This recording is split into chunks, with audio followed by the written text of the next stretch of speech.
DOT reform would stop at commission reform, governance reform. Mm-hmm. And that's, as y'all have said in your articles and editorials and everything on it, it's critical that that restructuring component happen, and that's key. But we feel like that's not the biggest piece of the problem. The analogy I drew, kind of put into this, and it's oversimplified, but that's how my mind works, is if you got a car that's not working and you change drivers, you still got a car that's not working. And they've been focused a lot on this issue of changing the drivers and fixing the commission structure, and that's critical. But the car needs fixing. And the real problem, the LAC pointed to internal problems worth millions, but the literal billion-dollar question is road projects, a capital question.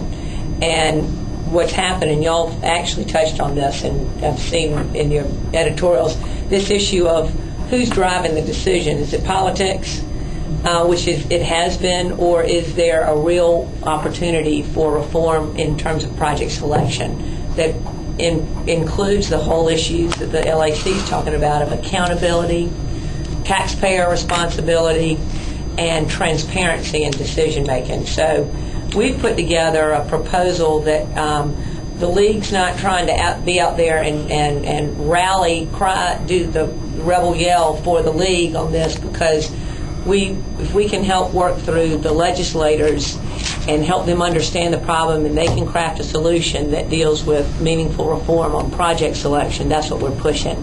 But this is our proposal, which is basically a 5-point conceptual proposal. And what those 5 points are: the first is develop objective analysis of road projects and really identify need there. Which they say they're doing. They say they're doing, and we can talk about that because that's an important point on this. The second is prioritize those based on that objective analysis. Do a ranking for the state. What are the important roads if we've got limited dollars? The third is fix it first.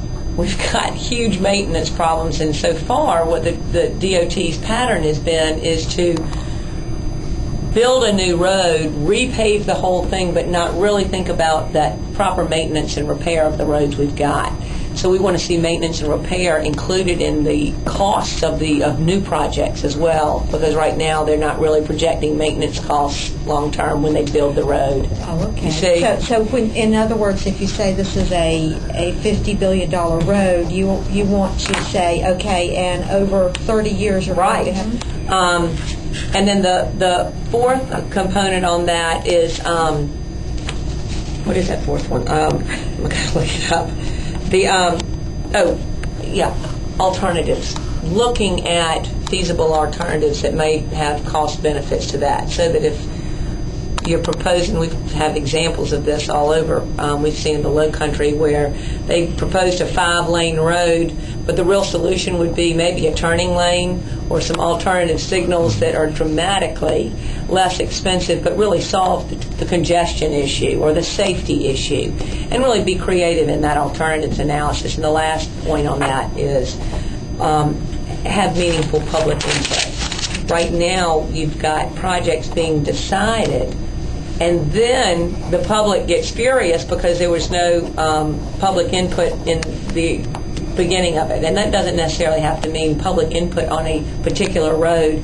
It's public input maybe in the whole criteria, developing the priorities early in the stage. And that saves lawsuits. It avoids bad roads being put where communities don't want it. We've got a number of examples, and we don't have to spend a lot of time on that, but in this newsletter of the league, this last one we put out, it's got examples that talk about these bad road projects. And obviously we're coastally focused because that's where we are, and I'm sure there are many more around this area, but this is what they're focused on.